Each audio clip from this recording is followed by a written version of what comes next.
Aujourd'hui, je vais te montrer comment incruster un logo sur un mur qui a une perspective comme celui-ci. Donc pour ce faire déjà, admettons, donc c'est ultra pratique pour faire des mock-ups. Donc là, ce qu'il faut faire, c'est qu'il faut détourer la personne. Donc là, on va pas s'embêter. On va utiliser l'outil de sélection de sujet juste ici. Ensuite, on va faire un CTRL-J pour le dupliquer. Voilà. Donc moi ici, j'avais déjà le logo qui était en attente. Après, c'est à vous de l'incruster où. Une fois que vous avez le logo ici, vous allez faire clic droit et pixeliser. Moi, il est déjà pixelisé, mais si vous, il n'est pas pixelisé, c'est ultra important, il faut le pixeliser. Ensuite, ce qu'on va faire ici, c'est qu'on va le sélectionner avec un cadre et on va faire un CTRL X, faire un coupé. Ça va être, après, on va le coller plus tard. Donc, on reste bien sur ce calque ici.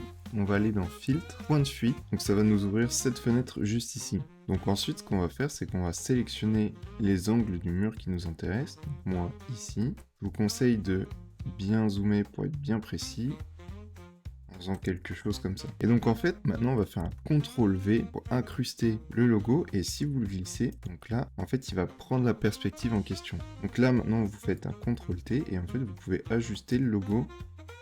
Donc une fois que c'est bon, vous faites Entrée. Donc là, le but maintenant, c'est de rendre ça un peu plus réaliste. On va mettre le logo en mode de fusion produit. On va double-cliquer ici pour ouvrir les options de fusion. Et ensuite, dans calque du dessous, on va réduire en appuyant sur Alt ici. Voilà, j'espère que ce tuto t'a plu. Si c'est le cas, n'hésite pas à liker, à t'abonner, puis à partager. On se retrouve à la prochaine, dans un prochain tuto.